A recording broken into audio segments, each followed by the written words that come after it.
Good morning, everybody. Happy Tuesday. We have a great show for you today on Gojo and Golic. Here's what you have to look forward to. Kalen Deboer going to join the program. We will talk about Alabama's outlook for the season. Plus, it's how you finish. We had some drama with the bronze medal in gymnastics, the Wyndham. We'll talk about what happened on the 18th hole. And Tom Haberstroh, the NBA announced their opening night schedule yesterday. He's going to talk about all of that and more on Gojo and Golic. But first, we kick things off with a Wilder Wednesday on a Tuesday.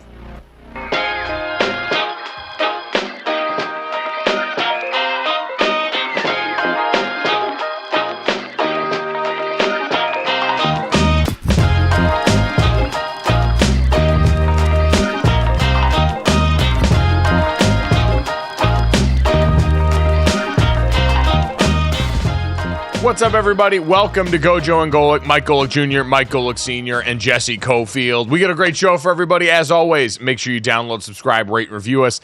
Leave us a 5-star rating and check us out here live Monday through Friday from 8 to 10 a.m. Eastern on the DraftKings Network. Plenty of great things to get to, as Jesse mentioned. Coming up later in the show, Kalen Deboer, the Alabama head coach, going to stop by and tell us about his first camp with the Tide and what to expect for this upcoming season. We've also got a very interesting situation developing in Florham Park for the Jets, as Haason Reddick still not there in camp and trying to go for the old twofer, 2 trades, 1 off season. We'll see if he can make it happen, but we do have the great Charlotte Wilder kind enough to join us for a Wilder Wednesday on a Tuesday and in the first hour, no less.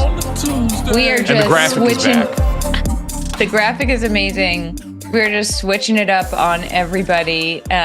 Thrilled to be here with you guys. There's a lot to talk about today for an August Wednesday on a Tuesday. It is. It's a whole bunch of things flooding back into our life post-Olympics. Charlotte, how are you dealing? How'd you deal with the first day without Olympic action yesterday? I was hoping you wouldn't ask me. I'm in withdrawal. All I did for 2 weeks was sit in front of my television. I could argue that it's my job, which, I guess it is, but also like I would be doing that anyway. And I loved the Paris Olympics. The Paris Olympics, the vibes were just off the charts. Like having it in Paris, I think it should be in Paris every year. And I've been told that the athletes thought the logistics weren't, what they wanted them to be. But I'm sorry, have you ever heard about an Olympics ending and athletes being like, well, that all went very smoothly? I love the time difference on the East Coast. It started when you woke up and then by 5 you were done and you were like, okay. And then I didn't know what to do with myself for the rest of the day. So I would watch stuff like sailing. Like my husband came into the living room and I was just like zoning out to these waves. It wasn't even a race. They were just like bobbing up and down in the ocean. And I was like, I don't know what could be better than this. To end it the way they did with the basketball and those last track events, I was just, it's a high. And, Simone Biles in her doc said she goes into a post-Olympic depression. And let me tell you guys, Senior, I know you're feeling me. I would imagine that for the viewers as well, because especially those that like us that are so locked in to the Olympics and it's in such a dead time of the year that you just soak it all up. And then when it's over, you're like, oh God, thank God we have football to go to. But we talked about this the other day of the time difference certainly helped. in watching. You could watch throughout the day. It also helped that for older people like me who could watch it on regular TV, NBC and USA, and for the younger people who could watch it streaming on Peacock, it had a little bit for everybody. So I'm wondering, what was your favorite off-brand sport to watch?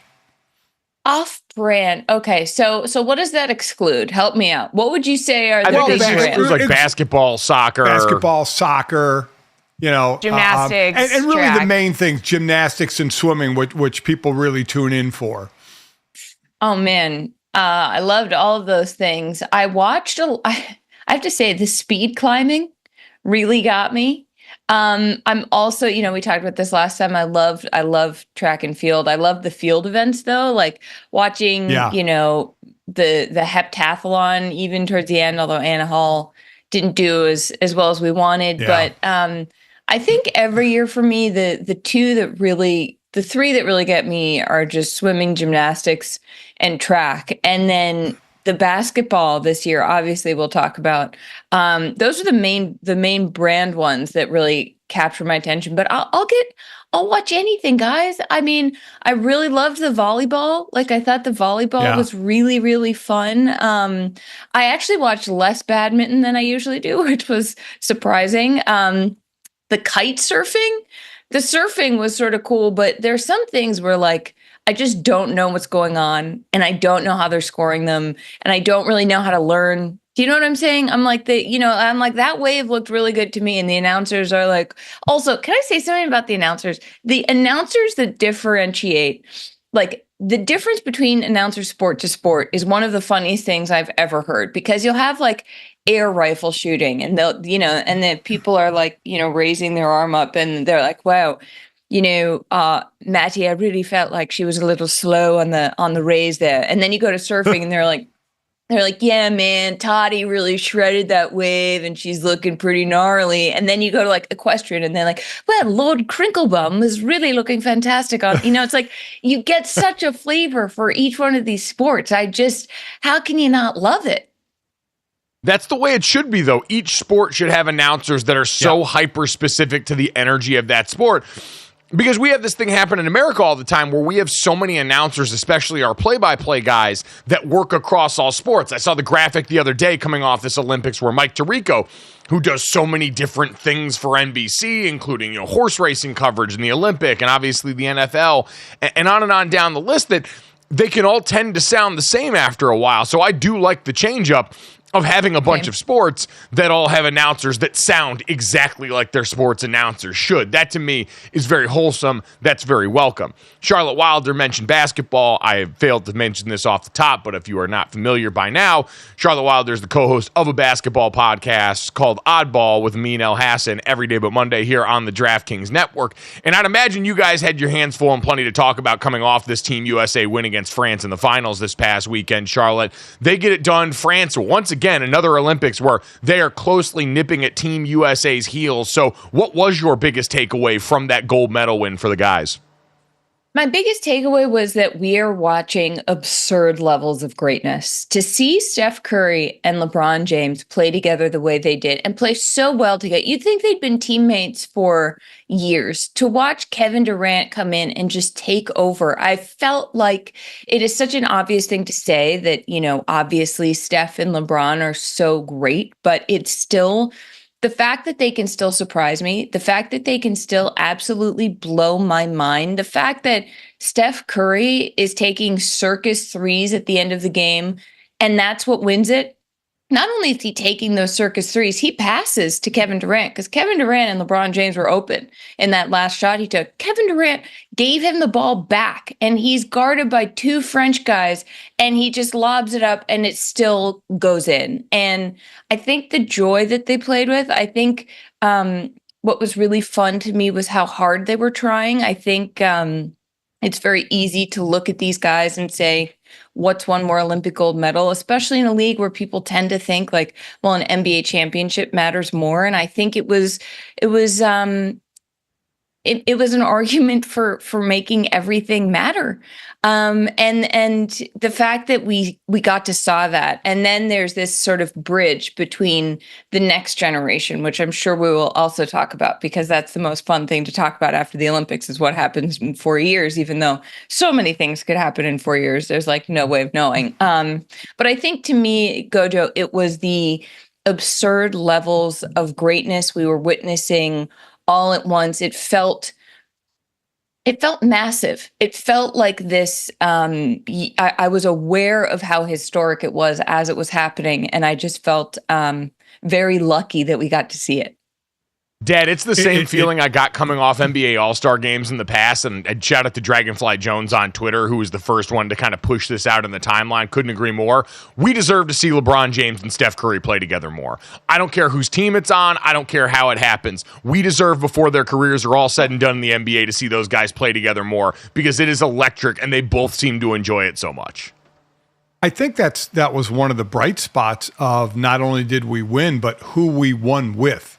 Guys that probably aren't going to be there, as Charlotte, you mentioned. We'll talk about the next Olympics. I know Kevin Durant said he's not sure, but he said retirement is creeping into his mind. So I have hard to believe he's going to be there in 4 years. Steph and LeBron probably are not going to be either. So I think all-time greats in the NBA leading the Olympic team, because you go back to the 92 team, the older players, a Michael Jordan, a Larry Bird, a Magic Johnson, those Magic and Larry were older guys on the team, and these older guys were the team. Steph, KD, and LeBron were the team, which does make me bring up, Charlotte, the next Olympics, where you had the French in the last two drafts had 5 players in the lottery. They're going to have another one this year. We're missing the 3, probably missing. I'm just going off the fact we're going to be missing the 3 best players from this Olympic team, even though we'll have a collection of the best players in the world. It seems like, and the games will be on our soil in LA, that it's going to be a tougher road, especially with the French. I mean, I was scared of the French. I'll be honest. The French scared me down the line. The first time anyone's ever said that. Yeah, I know, true. right? I'm like, I mean, maybe outside of like a French royal back when they were cutting people's heads off. Marie Antoinette, big scared. Yeah. Shouts out. yeah, I think she probably scared a lot of people. I feel like Napoleon in his heyday was pretty scary, but then he started to slip, and you talk about GOAT generals, but I'm not going to get into that here. I think it was between 5 and 7 points in the fourth quarter, and there were moments where I was like, I was on the floor watching with my head in my hands because I got very nervous. I was like, we cannot lose this. We cannot lose this. And it wasn't like I think the U.S. is going to lose this because France is great. It was more like, we can't screw this up, because I knew that the U.S. obviously had the advantage and was supposed to win and could win and would win. But there were a few moments there. And I think when Wemby's draining those threes and you think that this guy's 19 or 20, the fact that he was crying after the game too, I think is very exciting, actually, for the NBA, for international basketball. This is a guy that we saw care so deeply about the All-Star game. He was sort of the only one sitting there on the bench being like, what are we doing? Why are we messing around? Like, this matters. And, Mina and I talk about this on the Oddball episode for today, but there's something really refreshing about seeing someone care that much, and hopefully he keeps that, because I think that people follow leaders. He seems like he is, if not already, is going to be a leader in this sport, and people take cues from those big names about like, how should I behave, how should I care, how should I show what matters to me. And I think the fact that Wemby said, people should be scared going forward, he's someone who, when he says that, I believe him, like that he's already scary. No, he is already terrifying. So the fact that he has got that mindset, and I think that's the thing, that for a lot of people, when it comes to some of the younger players, Anthony Edwards and him in particular stand out. It's that they seem to have this mindset where you believe, as great as they are now that they've shown early, there's still so much more they can tap into because the desire's there, because they have this respect for their elders. They appreciate and look up to guys like Kevin Durant, who, Dad, you mentioned, talked about and flirted with retirement. This is what came up the other day. I didn't see, I'll get the name of the publication by the time we play the sound, but this was Kevin Durant talking about his career mortality. I think this was filmed coming off the Olympics. Take a listen. But it creeps in my mind for sure. I honestly don't know what I'll do. I have a lot of different interests. I definitely want to stay around the game. So I want to just have some time and space to kind of like really step out that matrix and figure out who I am as an individual and then step into something and be ready for it. So, have you consulted your MVP? Oh, of course. We talked about this. I don't think I told her how often I think about retirement, but we talk about the stuff that I want to do, what I'm interested in. So that was Raising Fame on TV One that he recorded that on. But, Dad, I mean, hearing that, and this is something we hear from athletes all the time, that, and it was the old adage, when you're thinking about retirement, you already are. But it seems like now more and more guys like Kevin Durant, who have so many off-court, off-field interests, seem to be actually dabbling that in a way that maybe doesn't take away from their commitment on court as much, just because that's been so much more normalized now amongst athletes, is having this broader appreciation for what your life after ball is going to include and getting started while you're still playing. Well, for those of the rich and famous, like Kevin Durant, it includes purchasing part ownership of a soccer team, which is what he did. And you're right, you don't need to do anything. You don't have to be there for the game. So it's not like back in the day where former great players became GMs or coaches where you had to be involved in the game. And that way you couldn't play anymore. Now it's ownership. Tom Brady, partial ownership of the Raiders, the Aces.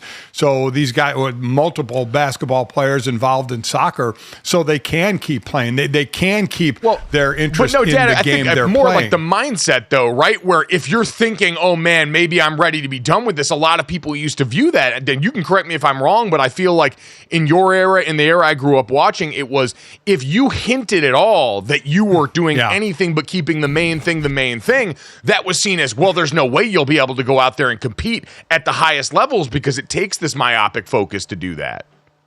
Well, and it takes the focus in the offseason. That's where the retirement rings true. When you hear somebody say, I don't know if I'm into it as much or I'm thinking of retirement, what they're thinking about is the offseason and the work it takes to be ready for the regular season. The regular season is gravy, playing in the games. It's the preparation time that's not. To know you have to be at your best during the regular season and do that work in the offseason. You just get tired of the grind. You just don't want to do the grind anymore. So I don't know. He says it's in his mind. I have no idea if it is or if it isn't. But we got to see three of the greatest, probably the last time on an Olympic team. And Charlotte, I wanted to ask you one more about the Olympic team before we finish this segment. Is Steve Kerr? Everybody talks about how Eric Spoelstra may be the better X's and O's coach for an Olympic team when you have to bring stars together and figure out playing time. But Kerr gets the gold medal as the head coach. Do you see him being the head coach in the next Olympics, or do you see that changing? I don't know. I feel like so much depends on that because his contract and Steph Curry's contract are both up, I believe, in 2 years with the Warriors. And I think that there's, it's exhausting, I would imagine. You coach a full NBA season. There really is no off season when you're a coach. And then you go over to,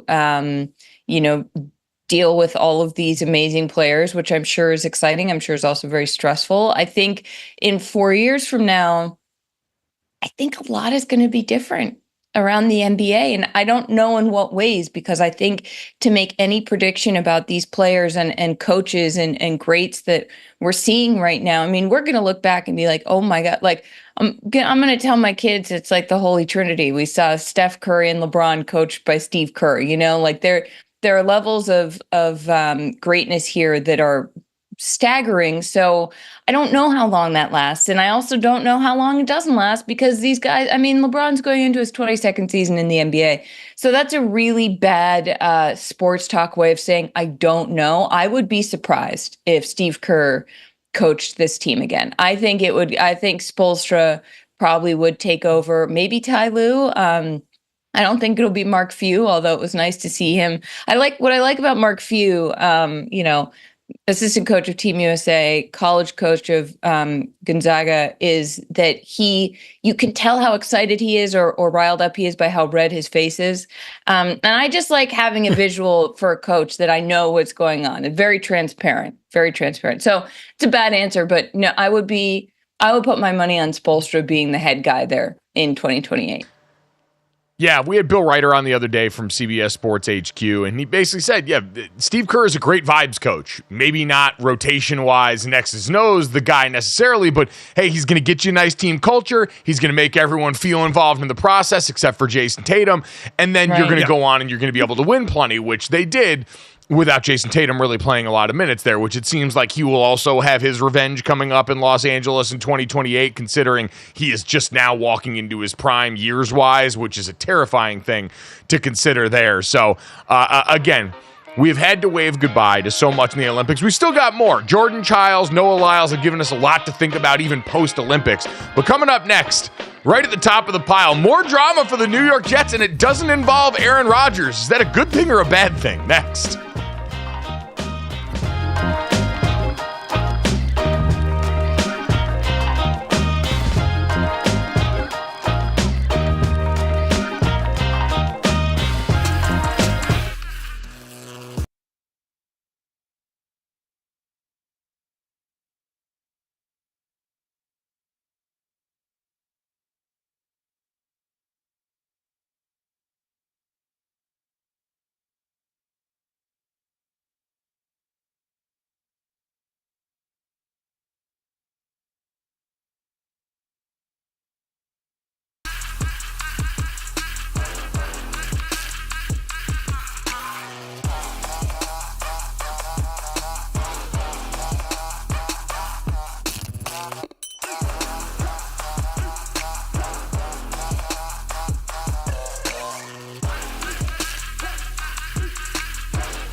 Welcome back to Gojo and Golic. The Jets are jetting again. Their big offseason acquisition, Haason Reddick, has requested a trade. He has not reported to camp, and Ian Rappaport is saying that he is requesting a trade from the team that he has played 0 snaps for. So apparently some disagreement on expectations on a new deal during the trade negotiations from Philly to New York. So guys, what's the resolution here? Because Joe Douglas released a statement saying they're not trading him, obviously. So what gives, who gives, where do we go from here? Yeah, I don't know, Dad. This is rather unprecedented, and unfortunately, the lame answer for most instances of a player holdout tend to be, we don't think and really haven't seen sans Le'Veon Bell years ago, a player actually willing to hold out into the regular season. And so that becomes difficult. And this just feels like another one of those cards you play in the process to try and get someone, in this case, I think, back to the negotiating table, since it sounds like it's been a while since there's been a material offer here. Now, what I will say is, this still reeks of the Jets being the Jets, in that I don't know how you allow it to get to this point when almost everyone who follows the NFL understands that, hey, when you trade for a player on an expiring contract who's looking out for a new deal, you do so with the framework of a new deal in mind. And the fact that there is any sort of discrepancy on this leads me to believe, and listen, we don't know a lot about the inner workings of this. Maybe Haason Reddick's really gone rogue, but the Jets' robust history of being the Jets unfortunately means they don't get the benefit of the doubt here. So I don't know how you feel about that, but I am inclined to believe that the Jets, being an historically inept franchise, have probably done something once again, not the way that you should do it. I think we need to readdress what Jesse said. He has not played a down for the Jets. He was traded for in March. And then there's as you mentioned, Mike, about the communication, Diana Rossini reporting that they offered him basically a lowball contract. He rejected that before the trade. They traded for him anyway, and then didn't offer him a long-term deal because they said his rep said he would play on the deal, to which his rep said, no, we never said that. How do you miscommunicate that? I mean, that is the sole purpose of what's going on in the trade, is to get a new deal. So the miscommunication there is astounding, that you're in this place. But Charlotte, at the end of the day, as while Mike and I, as former players, will always root for the side of the player to get their money, the players are in a bad position here. They're not going to sit out the season. Haason Reddick is not going to miss out on over $14 million. It just doesn't pay to do that. So at the end of the day, Joe Douglas, the GM, said, we're not trading you. So Haason Reddick's got to make a decision of when he decides to go in and play for his $14 million, because I do believe that's what he'll do. Yeah, I have a lot of thoughts about this. I don't understand how you could let it get to a point with a player who has not played for you yet, whom you traded for, knowing that there were expectations on his side of a different deal, and you let the trust erode to the point where he's just not showing up, and the GM releases a public statement saying, "Oh no, he's going to play. We're not going to trade him." I think we talk a lot about power dynamics in sports, about who has the leverage. And at the end of the day, if Haason Reddick doesn't show up and doesn't put his body out there on the field, the Jets are the ones who are going to be in trouble, because if he's very talented, he was going to be a massive part of their game plan this year. Like, they traded for him because they need him, because he was a guy that they were going to go to start many games. And so, yes, you're right. He probably won't hold out for the season. He doesn't want to lose that $14 million, but at a certain point, I think the Jets, often their problem is they get out over their skis and thinking, well, we are big and important and have all the power. And then it's very lopsided, because when it comes to someone like Aaron Rodgers, he clearly has all the power. We all read the piece last year that Diana, and forgive me, I'm forgetting who else worked on that for The Athletic, put together, but like people saying, well, Rodgers thinks he's the GM, all of this stuff. And so I think that the inconsistency with how they deal with players is also sort of staggering in this situation, Mike. Yeah, I know quarterback's always going to get an outsized portion of the control and power and all that stuff. The thing that does amaze me, though, is Haason Reddick has been an incredibly productive pass rusher in the NFL. That's usually a valuable skill set, and yet no one seems to want to pay this guy. And when you look at the Jets in particular, I saw Rich Cimini post these stats. ESPN has their pass rush win rate metric. And over the last 2 seasons, according to ESPN stats and info, out of 119 players with at least 150 edge rush plays, you look at the rest of the guys left on there. Clemens on their defensive line ranks 79th in pass rush win rate. Johnson ranks 109th.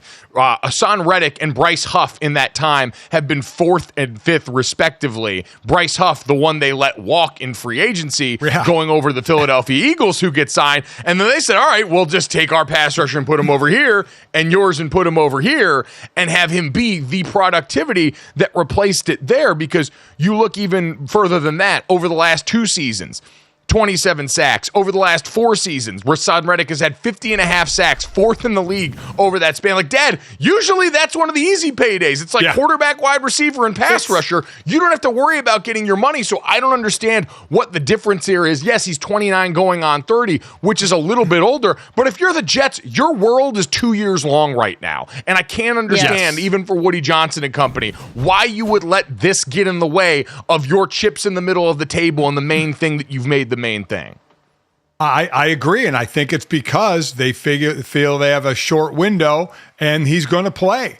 Again, I think it's where the owners feel they have the upper hand and the guy's not going to sit for the season, when the thing to do would be to sign him to a short-term contract. He's had at least 11 sacks in the last 4 years. You're right, it's one of the premier positions where you're getting pressure from a guy and you're in a battle with him now. You're risking injury because he's not practicing when he comes back, a soft tissue injury. I don't understand it. I truly don't, but it's the Jets. So again, the Jets have a rep, and they're living up to the rep right now, it would seem. In that same article by Rich Cimini, he says that the defensive line coach, Aaron Whitecotton, said, well, my comfort is that he's a pro of Haason Reddick. His reputation across the league is impeccable. So to me, I'm like, that's one more reason to just like pay the guy. You know, it's not like, oh, well, he's difficult. We haven't heard that yet. You know, maybe that's what they'll start putting out next when Haason still holds out for what he believes he deserves. And they're like, well, he's actually pretty difficult. But right now, the fact that you have someone saying, well, you know, we're just excited for when he decides to show up because he's a consummate pro, doesn't make the Jets look any better, Gojo. No, this is just what happens when organizations like the Jets, and I think organizations that have traditionally had a poor culture, don't value the soft skill stuff. Like, you look, I get it's quarterback again, but Matthew Stafford didn't get any years added to his deal in Los Angeles. They didn't need to do that. Matthew wasn't going to sit and hold out if he didn't get that deal, but they understand he's important to that team, and they understand and believe that, hey, to get the best out of our players, we want to make them feel like we want them here and that we value them. It's base level human stuff, but it's stuff that Dad, team building wise, going into a locker room does go a long way in terms of the demeanor and approach a player is going to take. Ultimately, yes, they're going to come in and work, but creating that environment where guys want to be there, I still think does matter, and that's why we see some of the best organizations operate a certain way and the bad ones don't. I agree. I completely agree. Like I said, there are owners that just think our guy's going to play. He's not going to sit the season out. He'll come in and play, and things will be hunky-dory and be normal. But that could lead to, you know, other free agents down the road seeing that and saying, well, I'm not going to put myself in that position. It can have a domino effect. But again, owners see it as players don't have the leverage. They're going to come back and play, and they're going to eventually help our team.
Welcome back to Gojo and Golic. Jesse Cofield, Mike Golic Jr., Mike Golic Sr., Charlotte Wilder Wednesday on a Tuesday. Now, guys, USA track and field just dominated out at the Olympics. I didn't know this, but we call this athletics. It's called athletics, the track and field events, okay? So let's take a look at the medal count here. USA, 14 golds, 34 total medals in athletics, leading the way there. Nobody else even coming close. So when we had Charlotte on last week, we'd only just started like a lot of the track and field events. So I asked our official Gojo and Golic track and field expert, Charlotte, your biggest takeaway from the athletic events in Paris. My biggest takeaway is that was dominance. I keep saying greatness. I sound like a walking commercial for the Olympics, but like the amount of things that I watched, especially when it came to athletics, Jesse, that felt like, oh, these are replays that we're going to be seeing for the rest of our lives. Like Sydney McLaughlin-Legroni beating her own world record. And the way she was so intense coming out there onto the track. And then as she does it, she smiles and you just see all the hard work pay off. Cole Hawker winning the 1500, Quincy Hall winning the 400. There were comebacks that you just do not see in track. Like imagine for Quincy Hall in that 400, everybody is running as fast as they can. He is behind in fourth place.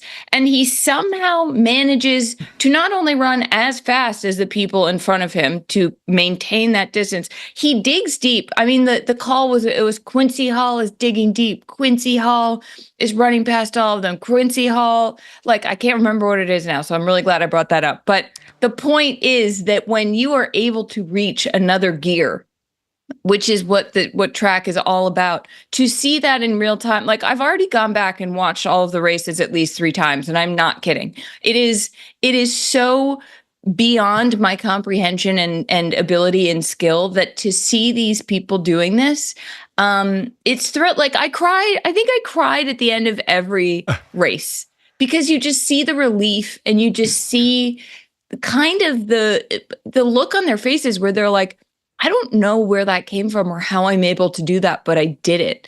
Is just a beautiful thing, Senior. Yeah, it and couple of the most dominant, there were close races, the Cole Hawker in the 1500, the Quincy Hall, as you mentioned. But then you had McLaughlin-Legroni, I mean, just dominating the 400 hurdles. You had Val Allman dominating the women's discus. I mean, just some dominant events. But then you had the close events, and certainly one of them is going to be the 100, where Noah Lyles wins the 100, has the moniker fastest man on earth, but then goes through the controversy of getting COVID, finishing third in his signature event, the 200, and now him talking again. I mean, it's the fastest man on earth is something that should be celebrated, and you have to separate that from the talking that he's doing. That kind of puts a little bit of a damper, I think, on the performance of track and field. Well, I think I wouldn't go that far to say that it made the performance somehow lesser, although I did find a weird tension knowing he had been a guy that had come out and basically clapped at the NBA saying you're not world champions in a way that just felt, in a time where we're so wrapped in the flag, deeply anti-American in a way that, like, there are some ways of that where, hey, there are some things that we need to do better. The NBA is not one of them. It's the best league on the planet. And so when we say world champions, you can go and run and tell that. And the other part that came out that was the more recent addition to this was an article from Time Magazine on Noah Lyles that I think came out at the end of July, but had this quote about the exchange with him and Adidas concerning Anthony Edwards. When it said Lyles was negotiating an Adidas contract extension, the company threw him what it thought was a bone. They invited him to the shoe release event for Anthony Edwards, the rising Timberwolves star who's got plenty of talent, but unlike Lyles, isn't a 6-time champ. And Lyles says, quote, "You want me to do what? You want to invite me for an event for a man who's not even been to an NBA Finals in a sport you don't even care about, and you're giving him a shoe. No disrespect, the man is an amazing athlete. He's having a hell of a year. I love that they saw the inside to give him a shoe because they saw he's going to be big. All I'm asking is, how could you not see that for me? Now, he's put out a statement since then trying to kind of poo-poo this and clarify that he wasn't taking shots at Anthony Edwards, but Charlotte, it seemed pretty clear as this is a guy that felt slighted because he, despite all his accomplishments, is not perceived in the same light as Anthony Edwards, which to me just, I don't know, doesn't seem like he's living in the same country all the rest of us are, because he has been a great athlete. He went out and in the signature event of track and field, some would argue, went out and put America back on top, which matters to a whole lot of people, but only so much for a sport whose coverage is basically the world championships and this in terms of when it invades our consciousness. And so asking for that level of star power and effect when placed next to an athlete that plays the second most popular sport in the country is a level of delusion that I guess you have to have when you're someone that's trying to be the face of a sport. I guess so. I think to me, a few things stand out. I don't think Noah Lyles thought this through when he picked a fight with the NBA. I think in the moment it feels like bravado, or, he's being cute about, what world champs they play in the US. Well, also there is a team in Canada, but whatever, Noah. But I get this sense that the way he is presenting himself, it comes across as very insecure. It comes across as pay attention to me. It comes across as if you have to tell someone you're important, it might not be true. And so the way you make yourself important is with your dominant performances. And then whatever marketing or whatever events and noise you can create around that. And a great way to do that, actually, counterintuitively, if you're Noah Lyles, is to show up and support these other teams. If he had made himself an NBA superfan, if he had made himself a massive supporter of other U.S. athletes, if he's sitting courtside at the finals, he gets talked about more. If you create positive noise around yourself like that, I think if you say, yeah, I'd love to go to Anthony Edwards' shoe release, and you could become friends with Anthony Edwards, and you're in social media together, all of a sudden you have put yourself in this conversation where people can't wait to watch your race. If you become the antagonist, if you're like the fly, viewership wise, if you become truly, Mike, because there's Charlotte, noise around him. I don't know if positivity is as good of a hook. I mean, Skip Bayless made an entire career off being the LeBron James hater. There is definitely careers in being the LeBron James lover, but I do feel like negativity is a much bigger hook when you're known for this versus being one of a multitude of people who love and support Team USA. I think that's the short game, though. I think negativity for sure. Noah Lyles is the short game. I think that if he had thought this through, that negativity when you're a fellow athlete, all people think now when they think of Noah Lyles is, isn't he the guy who hates the NBA? They don't think that's the fastest man alive. If he had had the foresight to brand himself as like, I'm the NBA's biggest fan, they come to support him. It's a rising tide. And I understand the noise right now is very loud, and he's done a very good job of inserting himself into the conversation. No one's going to remember that during the NBA finals. What they would remember is if he's sitting courtside or if he's in the locker room celebrating afterwards for years to come. So I just think it was sort of a short-sighted move from a purely cynical marketing perspective. I'm not going to lie, though. I didn't know who Noah Lyles was until he started beefing with the NBA. So that's the thing. And he needed to splash onto the scene, Dad. Well, and to your point, Mike, while I would always agree with the positive side of things, like Charlotte said, I do understand the negativity can sell. The problem is you got to win, okay? He won the 100. He didn't win his signature event. 2 Olympics in a row. You got Usain Bolt, who became a household name by dominating the 100. You had Carl Lewis, who has 9 gold medals. Back in '84, won 4 gold medals, dominating and winning gold. So he's playing the negative role, but he's not winning at the clip where you can supersede the negative attitude out there. So that's why I don't think it's helping him, because he's not winning at a high enough clip. No, you've got to be historically dominant again when the margins are this small and the sport is something we only pay attention to so often. That's got to be an important factor of it. And even with the COVID part into it, which we acknowledge was a factor, the result is still going to be the thing that people hold on to.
Welcome back to Gojo and Golic. We are going to wrap up our time with Charlotte Wilder by talking about some freaky outcomes that have come our way over the past couple of days. So let's start with the drama for the bronze medal with the all-around gymnastics at the Olympics. So we know the story, right? A late scoring change gave Jordan Chiles the bronze medal over Ana Barbosu of Romania. Now the IOC came out and say Chiles has to give the bronze medal back because the Court of Appeals for Sports ruled that the USA's challenge came outside of the time limit to challenge. There's been a lot of back and forth. USA Gymnastics appealed the decision, submitted video evidence that the appeal came within the allotted time.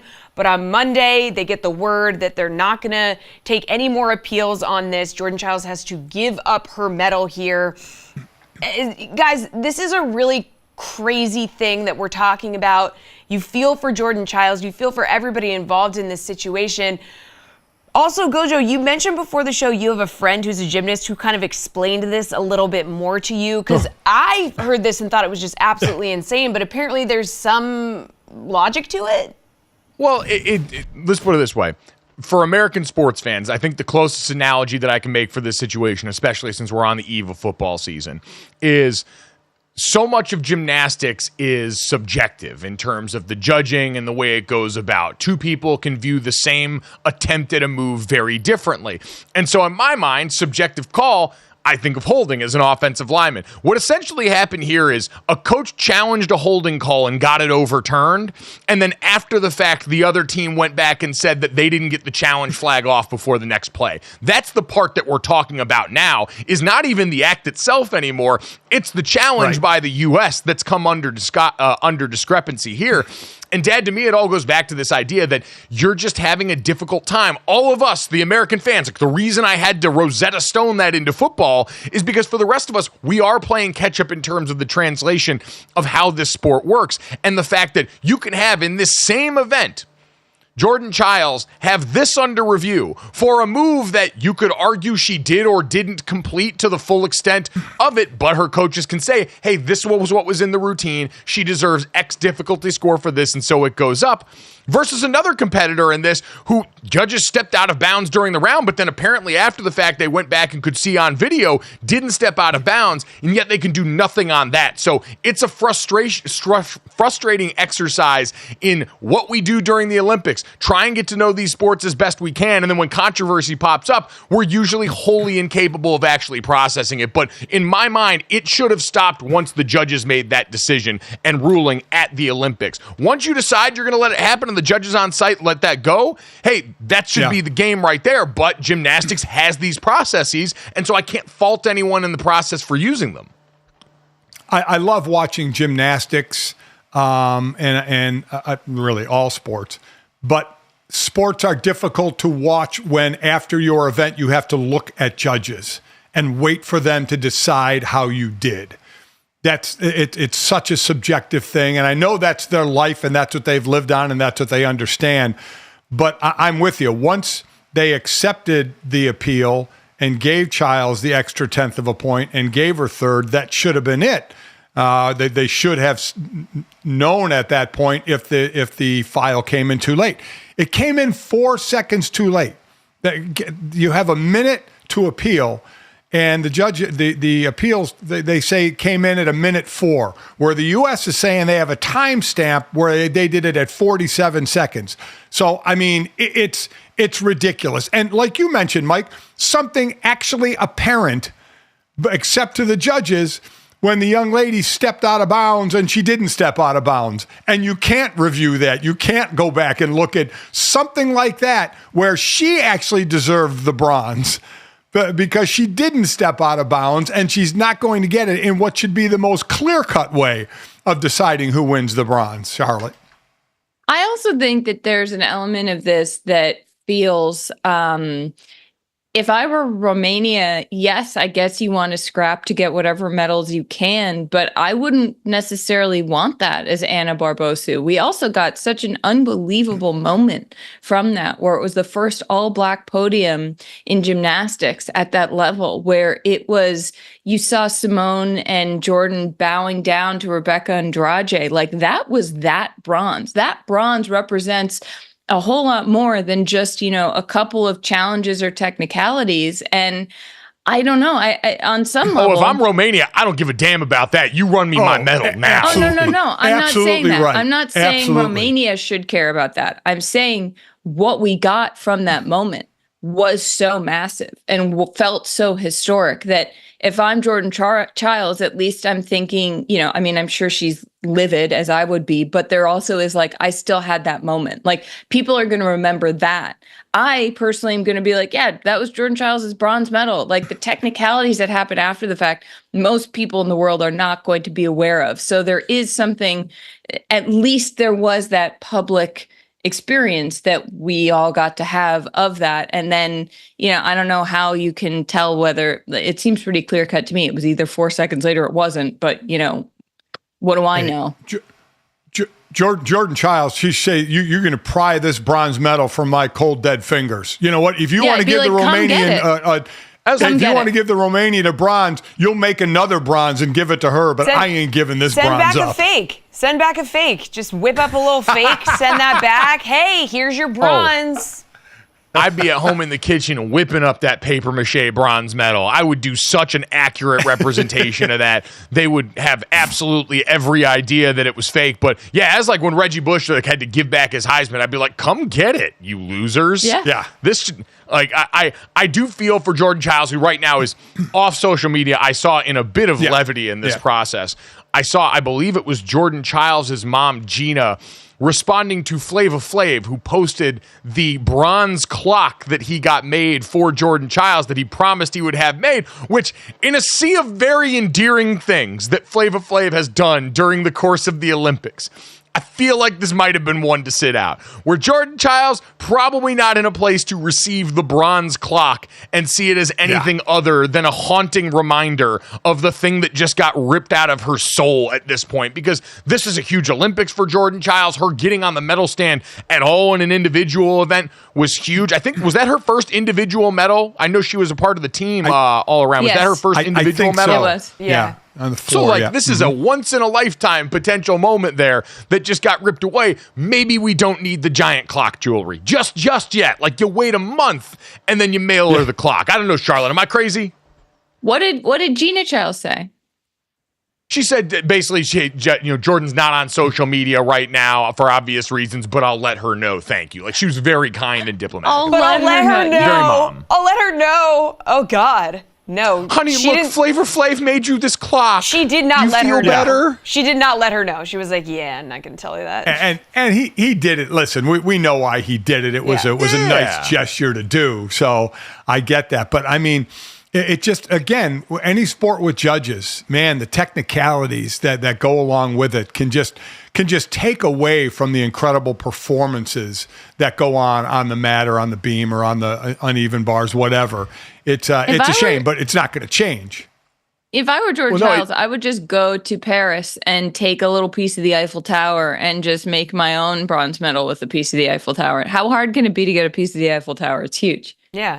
Call Nicolas Cage. He stole the Declaration of Independence. I'm sure he could steal a bit of the Eiffel Tower. He's got it like that. But this does get me very excited for the fall, because what we essentially went through here was extended video review. Like, this was instant replay applied to a sport that's so subjective in how it's applied overall that we were always going to have this kind of complicated result. And as I sat and tried to make regular sports analogies, I was just thinking, oh man, it's almost time. We're going to sit here and watch them throw to the guys in New York that are under the hood, looking at every angle of every possibility here. And at the very least, we can take solace in knowing that when that happens for football, it'll just be for something normal. Like, did a person hurl their body hard enough into the opposing team to get the point of the football that we can't yet totally microchip measure across that first down line that is controlled by guys holding chains? Charlotte Wilder, ladies and gentlemen, check her out. Oddball with Amin El Haason every day but Monday here on DraftKings Network. Charlotte, thanks so much, buddy. We appreciate you.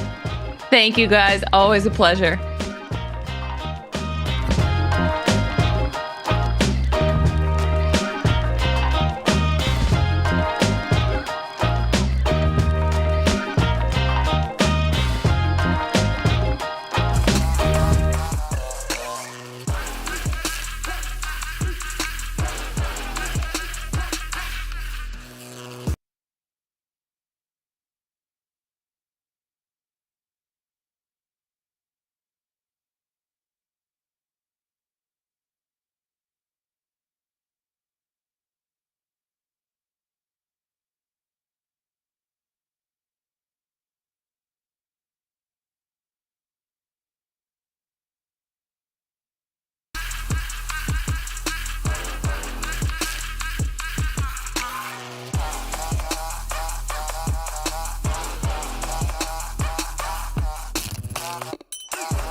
Welcome back to Gojo and Golic. The AP preseason top 25 poll was released yesterday. Not a lot of surprises. Very similar to the coaches poll. You had Georgia, Ohio State, Oregon, Texas, and Alabama rounding out the top 5. It is another sign that college football is almost upon us. Here's more on the Crimson Tide. It's starting to feel like football season. I walked outside, even in Southern California the other day, and got a little bite of what felt like fall air. And it made me even more excited for the kickoff of college football season. And for more on that, and one of the names and programs that we are used to hearing at the top of college football and expect to keep more of the same coming up this season, the head coach of the Alabama Crimson Tide, Kalen Deboer, kind enough to join us now here. Coach, how you doing? I'm great. Thanks for having me on the show. No, we appreciate you giving us some time and joining us. And I mean, Coach, you're right in the thick of it right now. So how is your first training camp going down in Tuscaloosa?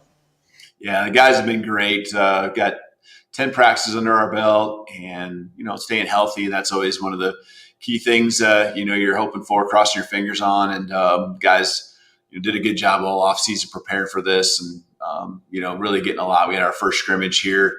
And got a lot of progress that we can see from what it was this spring.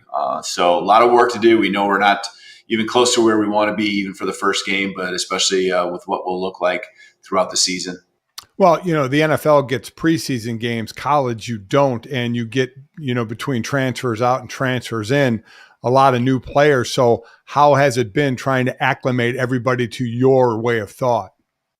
Yeah, the spring and the summer, this is really now the third time getting the installs, the schemes. And so, they've really adjusted well. And we got a lot of guys. I mean, we got a whole team full of guys that just really want to do something special. They came to Alabama for a reason. They came to win championships. They have their individual goals as well. So you never really have to question the effort when it comes to what these guys are trying to do. They're putting in the extra work. So, we've put a lot on them, and they've taken it all in. So we'll continue to push here in the next couple weeks. Coach, you walk into this job, certainly someone everyone's familiar with, your resume, a winner at almost every spot that you've been at, most recently last year, a national title appearance with the Washington Huskies.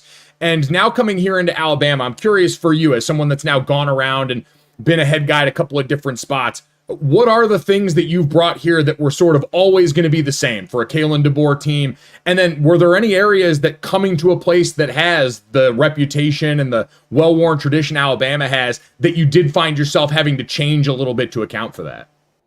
Yeah, I don't think there was a lot of change. I think a lot of the great programs have the same staples. We call them non-negotiables. And, it starts with just accountability, just taking care of yourself, taking care of your teammates, and holding them accountable. That comes through great relationships. So that's another part of one of our, non-negotiables. So having a family environment, many people refer to it as a brotherhood. You can't hold each other accountable and at work without those relationships. And then, the game's meant to be played a certain way. So toughness is a big key to that. And, the physical toughness and us building ourselves up that way, the mental toughness, just preparing for the things that we know are going to hit us in different ways, whether it's within a game or within a season, the ebbs and flows that even the championship teams have to go through. And so I think those are really the key characteristics that I've always hung my hat on. And I know that's really, I think if you've found, there's a lot of different ways to explain it, but I think those are probably pretty consistent with what's happened here over the past, not just 10, 15 years with Coach Saban, but the past decades here at Alabama football. Yeah, and you're right. There are non-negotiables that coaches have all over the country, but still a different way of doing things. Your coaching style and ways you go about practice or a program is different than Nick Saban. So how did you get the players that were at Alabama under Nick acclimated to your system? Just communication. I think communicating with them, ahead of time and just being really organized, them understanding what's to come and here's the why, explaining to them. And it doesn't mean like one system or one way was wrong or right. I think, over the years, I've had a chance to be with 4 assistant coaches between being a head coach. And there's a lot of right ways to go win football games and go be a championship caliber program on and off the field. And so, just showing them the why and how all the reasons why, we pull our way together. It might be, the morning practices. It might just be, the different things that we've done that I know a lot of people are talking about, especially locally here. And it's just, that's the best way I know how to pull it together, and things that have worked for me, things I've taken from other people and added to what I've believed in. So, the guys really just have been open to it. Couldn't ask for anything more. They've embraced it. And, I think it's been a lot of the things we've added have been beneficial. Have you heard from the locals there the importance of winning every single game, every single year? I hear it. I feel it.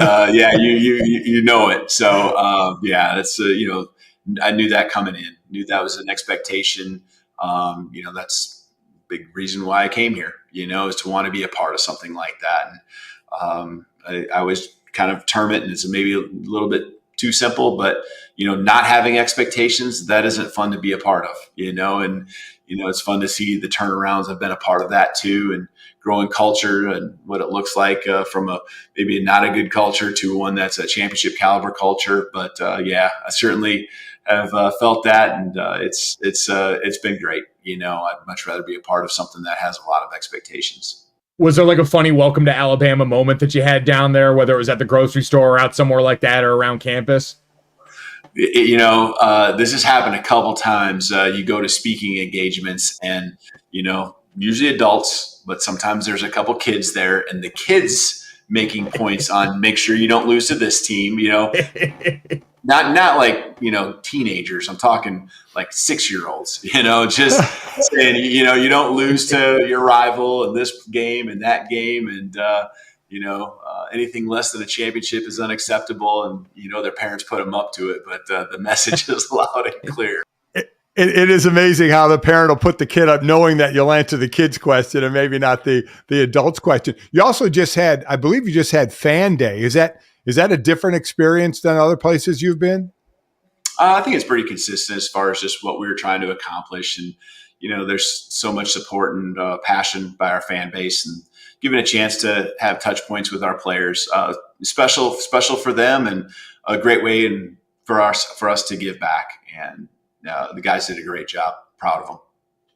Coach, let's look at some of the team for this season. You mentioned you guys just had the scrimmage coming up, and you're obviously well known for your work with quarterbacks. Everyone got a chance to watch Michael Penix Jr. make his debut with the Falcons this weekend after the run that you guys had last year. And so walking into this season now with Jalen Milroe, what has stood out about him so far as you've gotten a chance to dive in and work with him? Well, you see that the work that he's put in, and I know it's well documented that he's an early riser.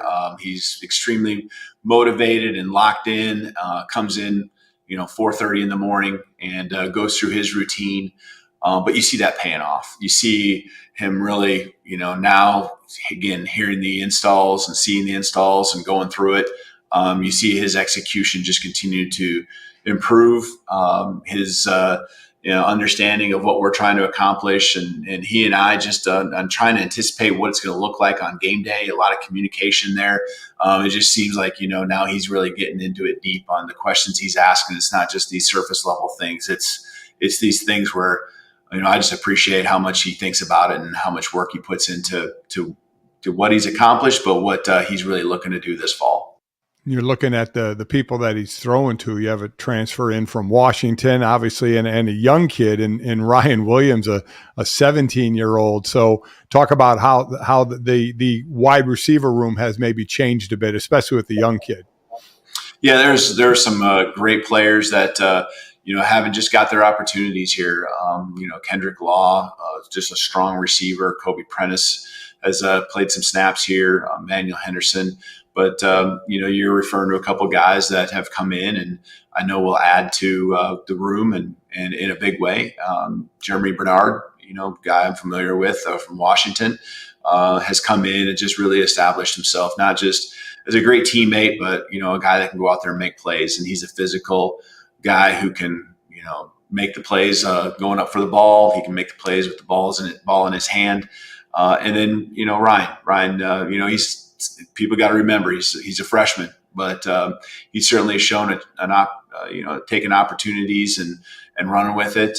He's extremely dynamic, and there's freshman moments, but there's also some times where you're just in awe of where he's at considering his timeline and how young he is. So he actually was a reclassified student athlete, so he's supposed to be a senior in high school right now. And that really adds to what he does for us each and every day on the practice field.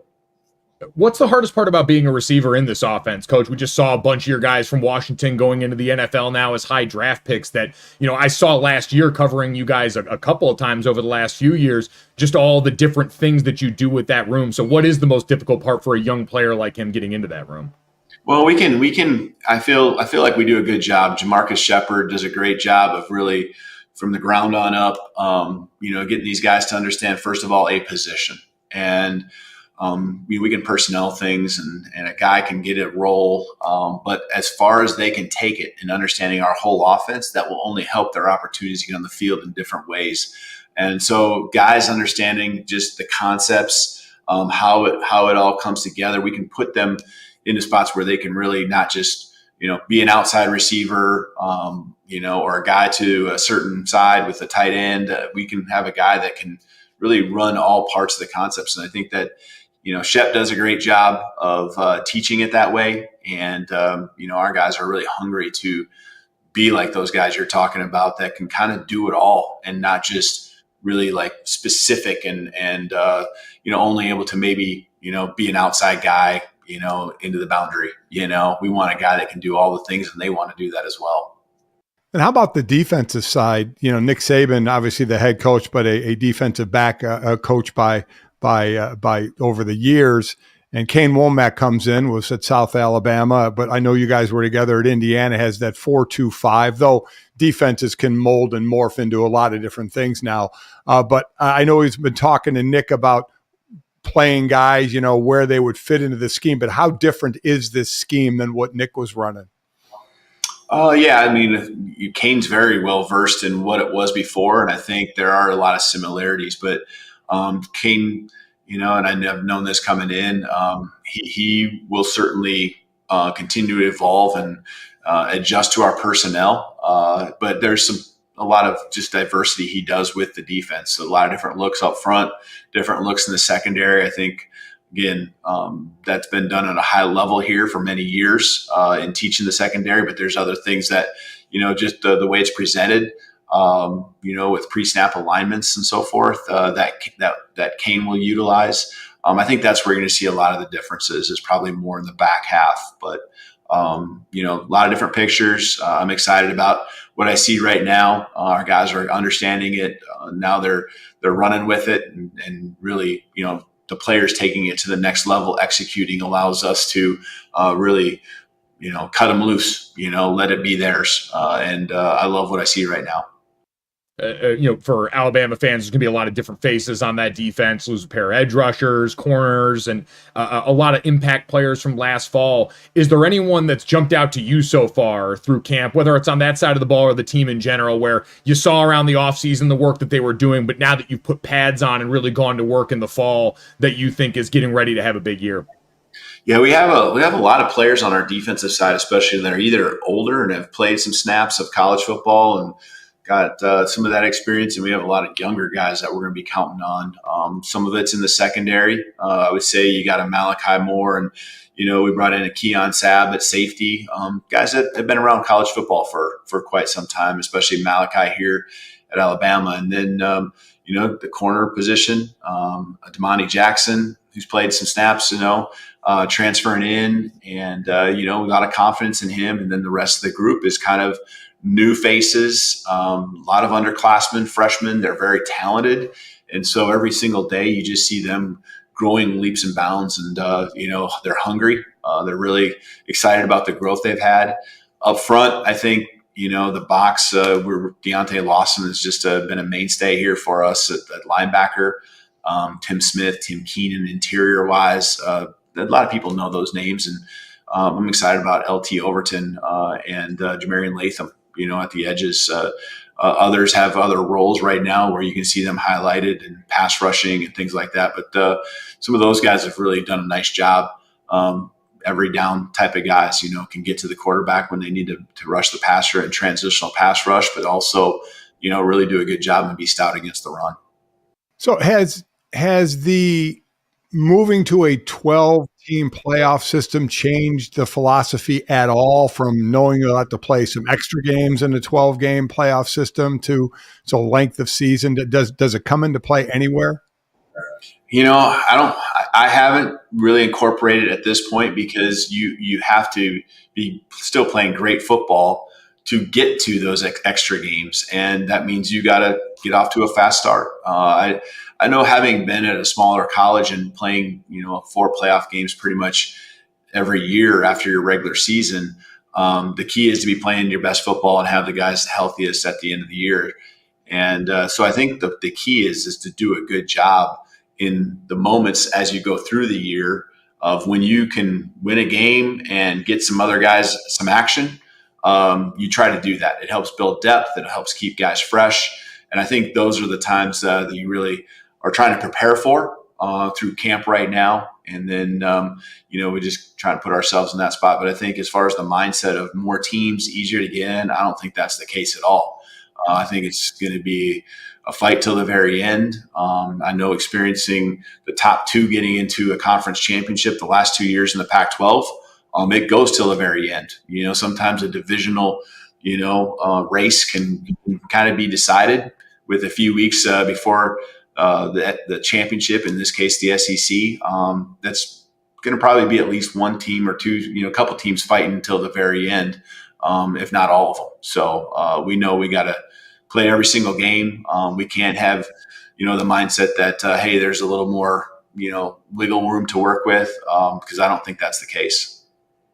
Coach, you mentioned some of that depth in areas that are important like that. I'd be remiss as someone that, works with and around the Joe Moore Award, an award that your offensive line at Washington won last year. That group up front for you guys at Alabama, there's a rich tradition in that room as well. Parker Brailsford comes over with you from UW from that room. And so how important is getting that position in particular established as you move to this new spot?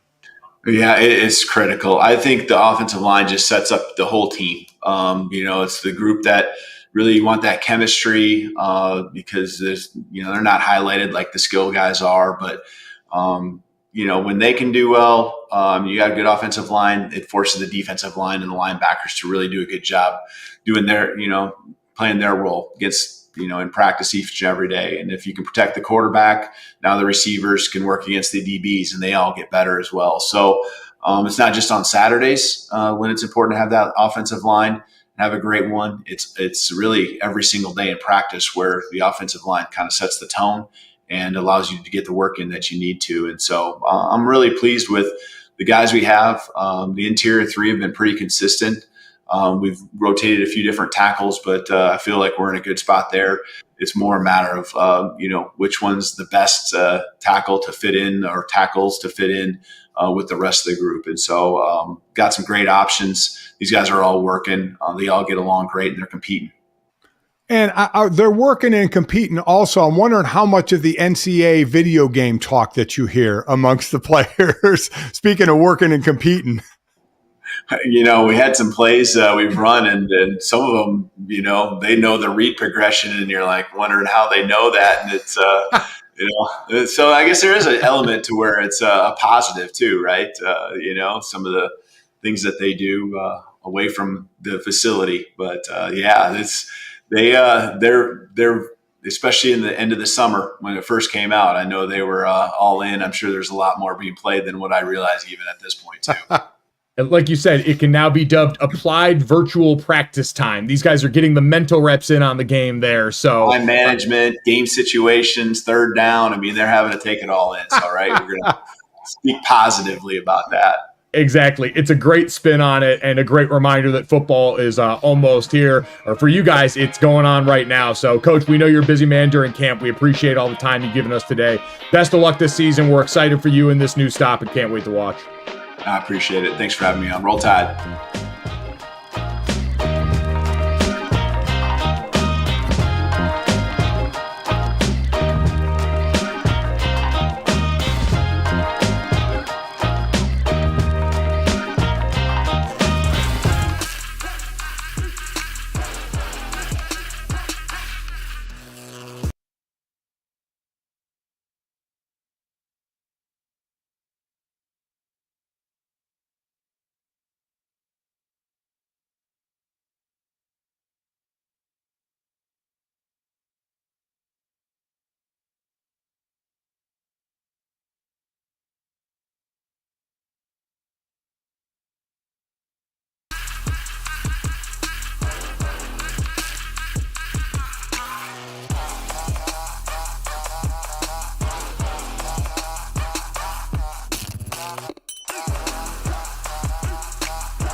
Welcome back to Gojo and Golic. Some great stuff from Kalen Deboer right before the break there. We talked a lot about Alabama and Deboer last week, so let's discuss his former team's new conference with some big questions. Guys, our version of the Power Four, 4 questions in the Big Ten. So let's start with the preseason number 2 team in the country. Ohio State's win total is 10.5. So let's cash or trash that win total, okay? Cash it or trash it is presented by DraftKings. Stay tuned because you'll hear more about DraftKings and all it has to offer throughout the show. DraftKings, the crown is yours. So guys, Chip Kelly coming in as the new OC. You have to think, right, that they're going to be in position to be in the mix and go over that 10.5 win total, right? Dad, talent-wise, that roster certainly should be able to. Yeah. The schedule is very tough, and I think for them in Georgia, who check in 1 and 2 in the AP poll that came out yesterday, for Ohio State, it's now top 2 in the preseason AP poll for the 19th time. Only Oklahoma has more with 20 per Colt Kublik, our buddy over at the SEC network. So Georgia and Ohio State are going to have to earn it when you look at the gauntlet they go through. But that being said, Dad, based on the way Ohio State went about talent retention and acquisition this offseason, both with players and with coaches, yeah, I'm inclined to say over on that 10.5 win total is probably the place to go. Yeah, I'm going to go over as well, even though they're breaking in a new quarterback in Will Howard coming from K-State. It's just one of those teams that has immense talent, and even some of the talent they lose, they bring in transfers that have immense talent. So it's just a matter of getting everybody on the Chip Kelly page on the offensive side of the ball. But yeah, I just think between the talent they have, Michigan being down a bit, especially like on the O-line, the D-line, they have a couple of studs. I do think they'll be over in that win total. I think for Ohio State, the question is this season. And I don't know in which order this matters the most. Well, actually, no, I think I do know which order this matters the most. It's certainly, can you win a national championship? But it's also, can you beat Michigan? An 0-3 slide against that team and your rival that you just had to watch win a national title last year has not sat well with the locals. And so now you've seen Ryan Day go out and assemble the Affinity Stones. And so, Dad, that's priority number 1. And to your point, it seems incredibly attainable for them this season. Michigan only bringing back 5 starters on offense, subbing out a whole offensive line.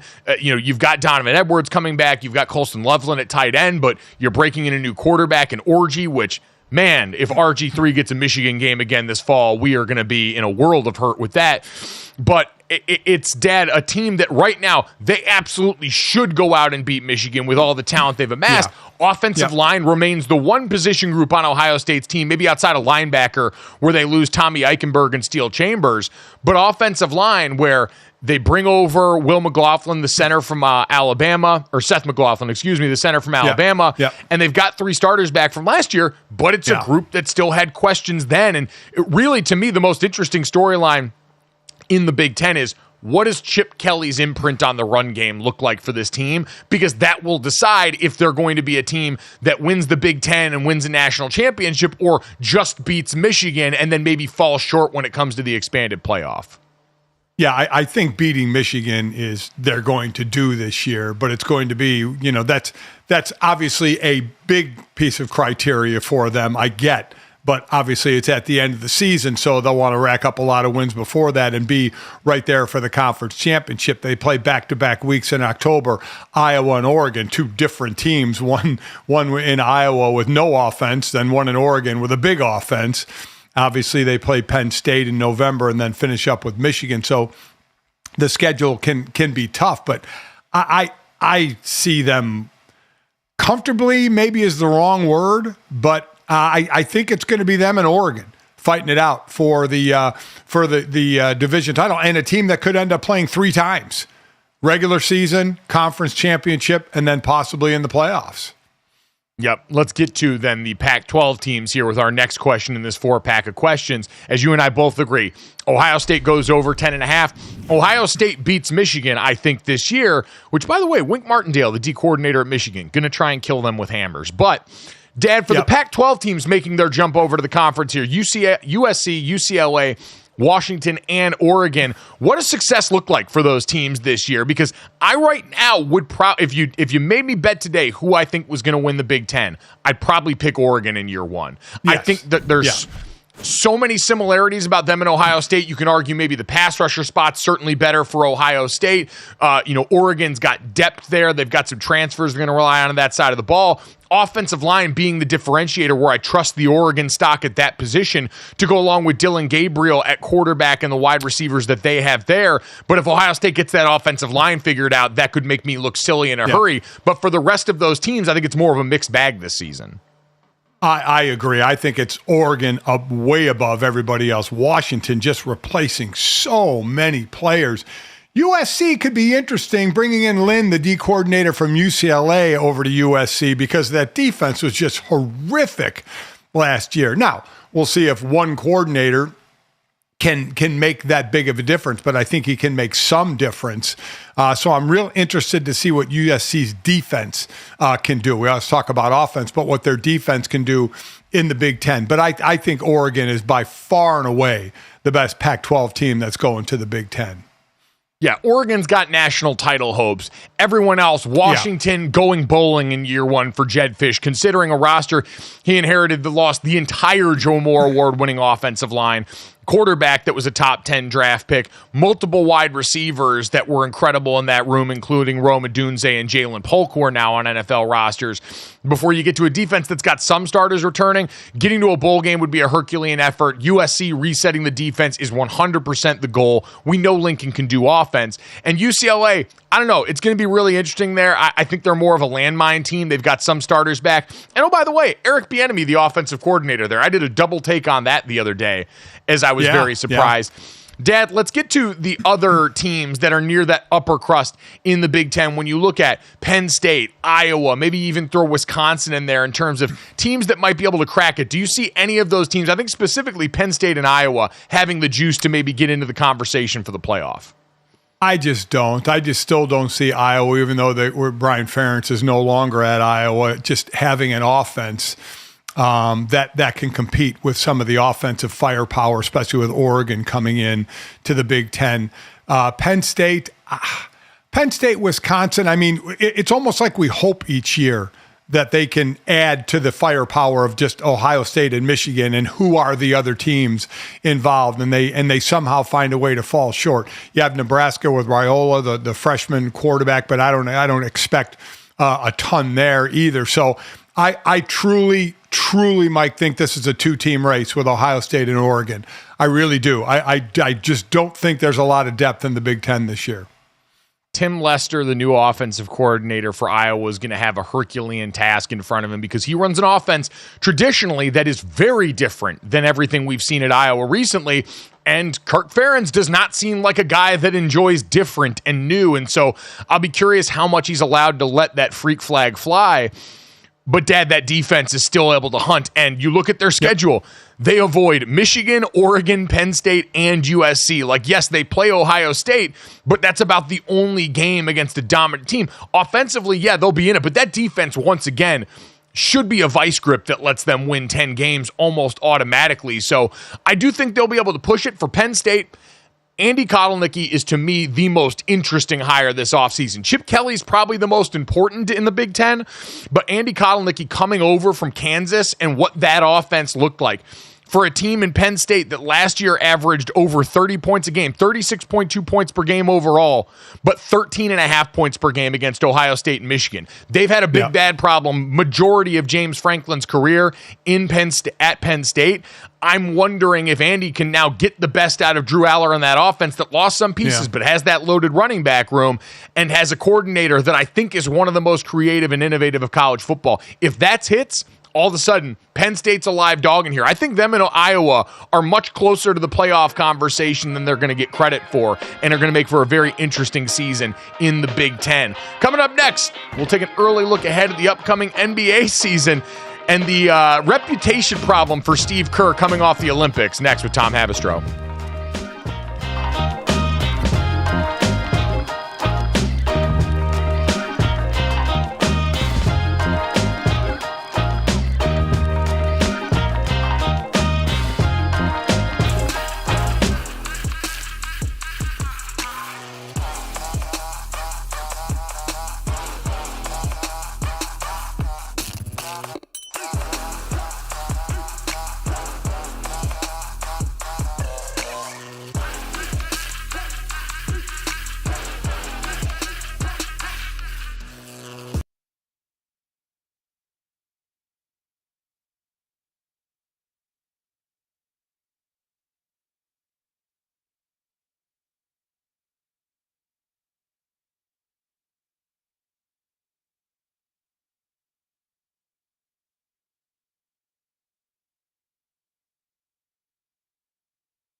Welcome back to Gojo and Golic. Mike Golic Jr., Mike Golic Sr. We've had a lot of football today, so for a little more hoops content and, most importantly, a Buc-ee's update, our friend Tom Haberstroh, NBA analyst, his Substack, TomTheFinder.com. You can check out. You also read him over at Yahoo Sports as well. Kind enough to join us here, coming off a great Olympic run, coming into an NBA season that's got plenty of interesting. We got the Christmas Day games announced the other day, but Tom broke the news to us during the break. You got your first Buc-ee's experience out of the way recently this summer, so I would not be the journalist that my father raised me to be if I didn't ask. How was it, man? Yeah, a lot of people think that the most American thing that they've done is watch Team USA win all the various events at the Olympics. But I would say, honestly, the most American experience I've had is going to a Buc-ee's, which is this barbecue, gas station, mall. I don't even know what to call it that exists in the South. I went to one at Richmond, Kentucky, pulled over with my family on a road trip, decided to do the Buc-ee's experience. And for those who have not done it, it is a taste of Americana that will stay with you for a very long time.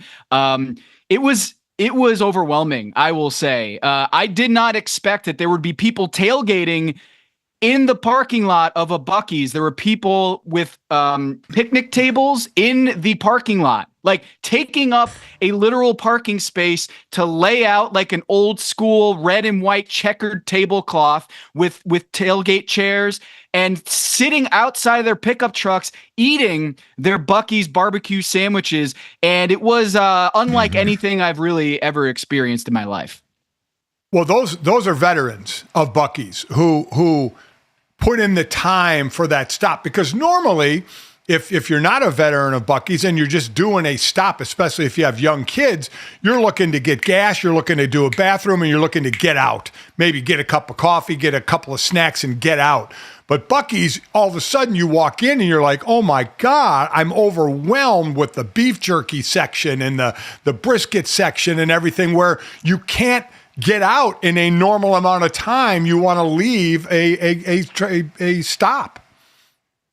Yeah, it's wild. And what they do is like they set up at least it was in Richmond, Kentucky, which there's not much there in Richmond, Kentucky, except for this Buc-ee's. And they'll have like signs, billboards on the highway, on the interstate, like 27 miles, and then just a Buc-ee's logo. And there's no like explanation of what it is. It's just, hey, in 27 miles, you need to go over here. And you walk in and it's wall to wall people. There's barbecue, there's chicken sandwiches, there's a whole like burrito and taco section. There's beef jerky, which is world famous. There's no shortage of things that you can eat and buy. Big Gulps, like their version of Big Gulps. It's a gas station on steroids. Like people are like, oh, Wawa's great. It's nothing compared to Buc-ee's. Okay, I stood in line for those double XL brisket sandwiches because I wanted the full experience. I got my brisket sandwich, but I was waiting for that sandwich to come down, like that little at stadiums where they just kind of, hey, here's your Domino's pizza, there's your chicken sandwich. It never came. I was very disappointed. So you know what I did is I got myself a chicken sandwich to pair with my brisket sandwich, and I like the brisket a little bit better.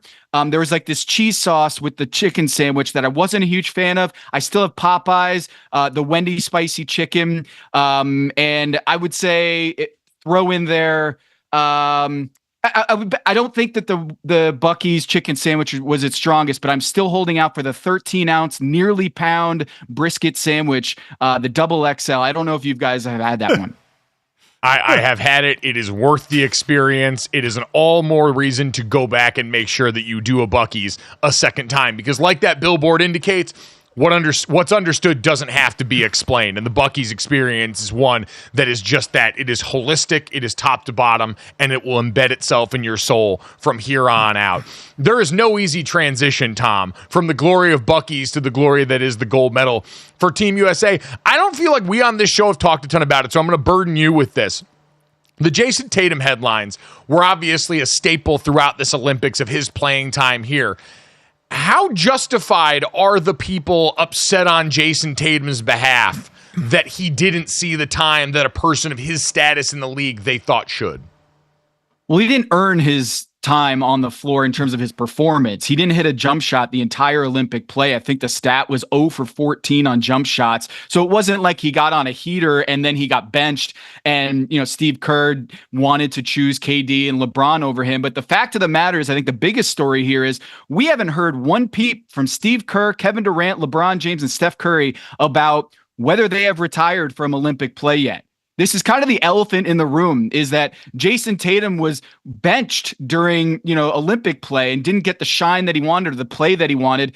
But we don't even really know if that's, done with, like if it's going to be his team in 4 years. And I think we have a real potential here for basically 3 Tom Bradys. LeBron James, Kevin Durant, and Steph Curry are nowhere near out of their prime right now. They were the 3 best players on Team USA. And LeBron James is going to be 43 next time. And Kevin Durant and Steph Curry are going to be 39. They're still all NBA players. This is not like Magic and Larry in 92. So the Jason Tatum conversation is not going away until those 4 people, Steve Kerr, Stephen Curry, LeBron James, and Kevin Durant, announce we're done with the Olympics. And until that happens, we're going to keep talking about Jason Tatum and not having the torch passed to him officially. Do we think that Steve Kerr will have a choice in the matter with all the criticism that he got with the rotation, that he would be the coach of the next Olympic team if he wanted to be? I love what Brian Windhorst said here, Mike, is you don't have to say sorry when you're winning. Like, when you win gold and you do so in epic fashion, the rotations worked if the goal is to win gold. So like Steve Kerr, he might have had a very unconventional approach to his rotations, benching Joel Embiid, Jason Tatum, what have you, during the course of the Olympic play. But you can't argue with the results. And, they did need Steph Curry to come in with a God mode Steph Curry, with 4 3-pointers in the last 2 minutes of the game. But they won. They won the gold. And for all the talk about the gap closing, LeBron James, Stephen Curry, and Kevin Durant are still the best players in the world on Team USA. And I'm not sure if they're willing to say goodbye when Los Angeles is around the corner, guys. It is going to be a home game for them, especially for LeBron. Is the Olympics are coming to LA. Are they willing to step away and let Jason Tatum and Ant Edwards take the throne when it's going to be a homecoming for the Olympics in our backyard in America? I don't think that they are done yet until I see that headline that LeBron James, Stephen Curry, and Kevin Durant, that was their last Olympics. They are good enough right now. I think we need to recalibrate what 39 and 40 is in the NBA when they're still playing at an all-NBA level. Tom, only about a minute left here. How worried should that geriatric group of superstars be about what France is going to bring to the table by then? For sure. Victor Wembanyama, how much this means to him. That's really when he was crying at the end of that game. You usually don't see 20-year-olds doing that. Like, I don't think people realize he is very proud and very, very has high expectations for himself, and he wants that gold, and he is coming. Like, Victor Wembanyama is going to be an MVP candidate coming this year with Chris Paul on his team. The Spurs are going to be much better, and I think that is going to be the one thing that LeBron James and Steph Curry and Kevin Durant might decide, hey, we're done here, is because Victor Wembanyama, do you want to be embarrassed at a Los Angeles 2028 Olympic when Victor Wembanyama is coming and he is going to be at the peak of his powers? Yeah, I think the last thing we want to see is a recreation of LeBron James getting dunked on by another Frenchman in 2028, this time one that happens to stand at 7'4". He's an incredible basketball analyst. He's a Buc-ee's enthusiast. Tom Haberstroh, ladies and gentlemen. Tom, thanks for the time as always, brother. We'll talk to you soon. Thanks, guys. I'm so hungry now. My mouth has been watering this entire segment. I know. I've stopped there in the morning on my drive, so I got a brisket and scrambled egg wrap.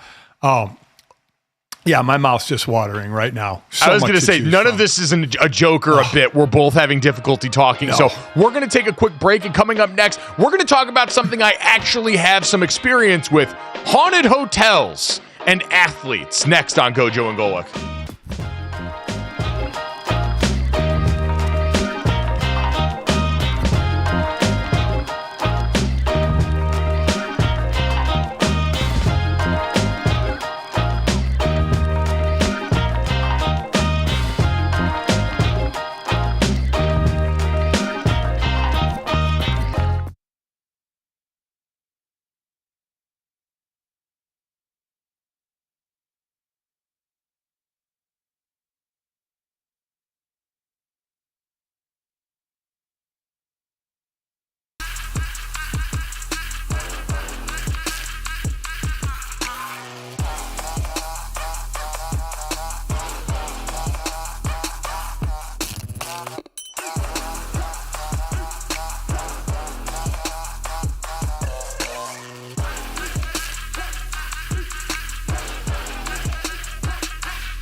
All right, y'all, time to finish up the way we always do. This, that, and the third. 3 quick stories to send you into the rest of the day.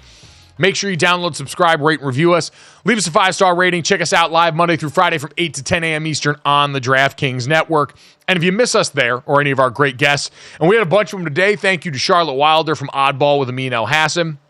Thank you to Kalen Deboer, the Alabama head football coach, getting ready for the season to kick off there, and Tom Haberstroh from Yahoo Sports that joined us in the last segment. If you missed any of them, make sure you check them out wherever you get our podcast or right here on YouTube as soon as we get done with the show. Guys, let's start off with this. Hotels haunted. Apparently, according to our friends over at John Boy Media, Mookie Betts is not staying in the team hotel in Milwaukee. It is the Pfister Hotel in Milwaukee, which is said to be haunted. According to Mike DiGiovanna, he's staying in an Airbnb instead of that. So, Dad, do you believe in ghosts, and would a haunted hotel be enough of a deterrent for you to spend out of pocket being as rich as Mookie Betts to stay at an Airbnb? I do believe in ghosts, and I think I would like to be in a haunted hotel. Because not all ghosts are bad ghosts, right?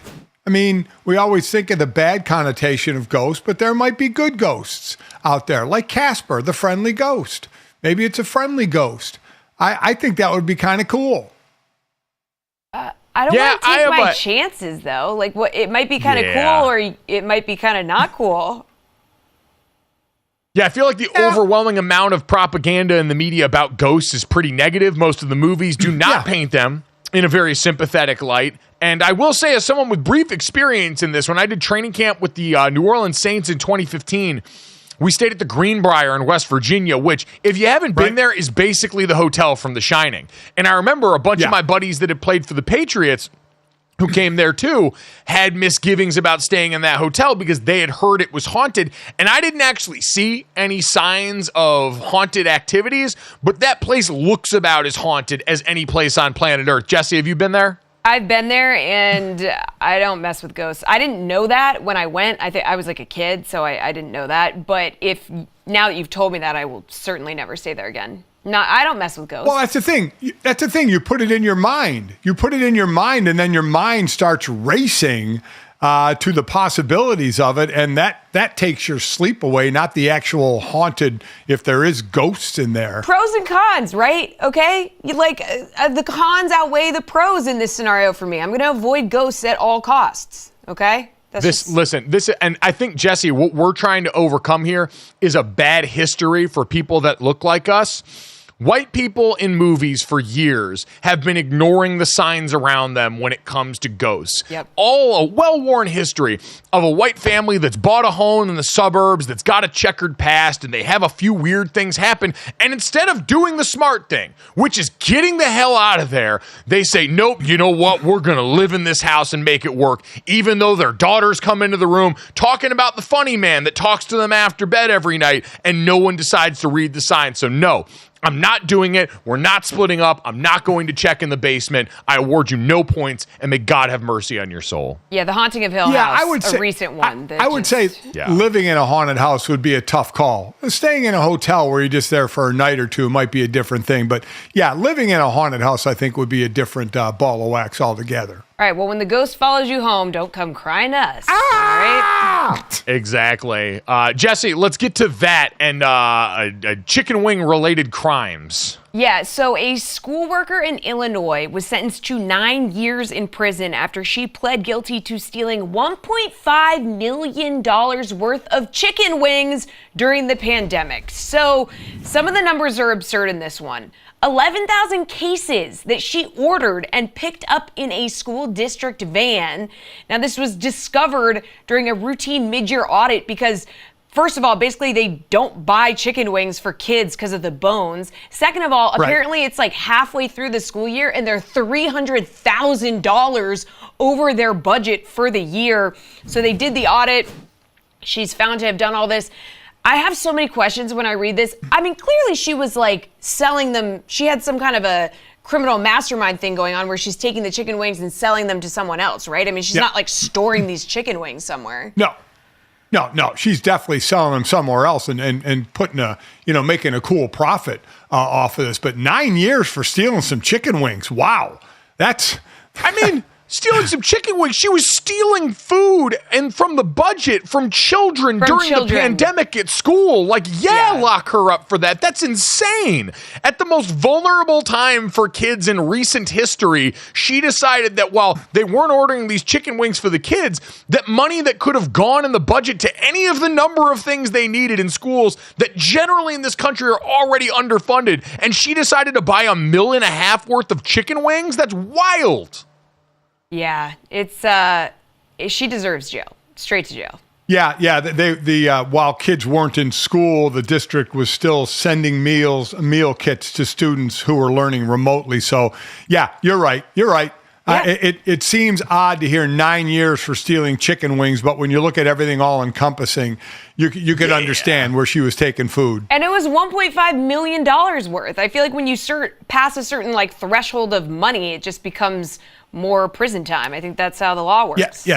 That's just not smart. That's just going too far, right? And raising red flags. Yep. It's like Office Space, where they were trying to steal from the plot of Superman 3 and just steal incremental bits of pennies and instead got too much, and now you notice, and the building's got to catch on fire. Jesse, let's get to the third here and clear out some space for mayonnaise-related paraphernalia.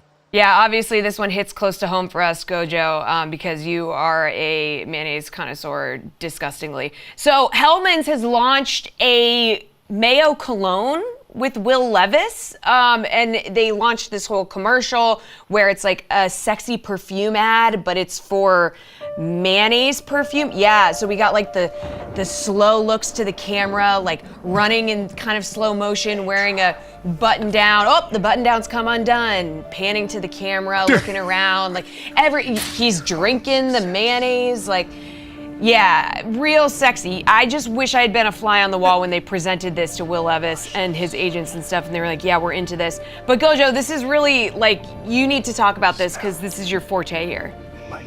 Yeah, Will Levis and I actually had a bonding moment before his draft about mayonnaise-related activities. Because remember, he had gotten famous in college, in addition to biting a banana through the peel, for also putting mayonnaise in his coffee and drinking it. It became a viral sensation, and he kind of got known for that. And there can be negatives to that, but clearly this is a lucrative positive, where now he has got Parfum de Mayonnaise, Will Levis number 8 edition coming out for him now. And guys, you can actually follow the link on this. Now, it says it's sold out. I want to see. They said they're restocking for 10 a.m. tomorrow. I want to see if you can actually buy this because it appears to be a legitimate cologne that I would be curious about here, Dad. How could you be curious about a mayonnaise perfume? It's got to smell awful. Listen, I like mayonnaise. I wouldn't eat it like you ate it, dipping it in Oreos and all that, but I like mayo on my sandwich. I dig it the way it's supposed to be used or in some salad type mixtures. But putting it in your coffee, now, again, it's an acquired taste by him. That's fine. No. But a perfume? I mean, come on. Are we kidding? The coffee I'm out on. Listen, as the mayonnaise guy, you have two choices. One is resist this thing that's going to stay with you for the rest of your life, or lean in, and in this case, lean in lucratively. And for Will Levis, who now, the perfume, you guys tell me how you think this smells, because it's not just mayonnaise. The fragrance notes listed on the website are tart lemon, mayonnaise accord, parsley, coffee undertones, musk, and creamy vanilla. So all things together, again, depending on how much of the mayonnaise comes up in that fragrance, the rest of that sounds pretty enticing. For what? I don't think the creamy vanilla is the only thing that sounds enticing, and I don't know how much coffee that takes undertones? Okay, but I would love coffee undertones. Tart, lemon, coffee, mayonnaise. Yeah. Those things don't vibe together. Don't mix. They don't mix. Don't mix. Yeah. Hey, no, you know I'm what? out on I'll this. let you guys know soon when I order at 10 o'clock a.m. tomorrow and product test this myself. Dukes people, call me. I have an idea. We can make this work. For the rest of you, whether you're mayonnaise enthusiast or not, download, subscribe, rate, review our show. Leave it a 5-star rating and maybe try it for yourself. Thanks so much. We'll talk to you guys tomorrow.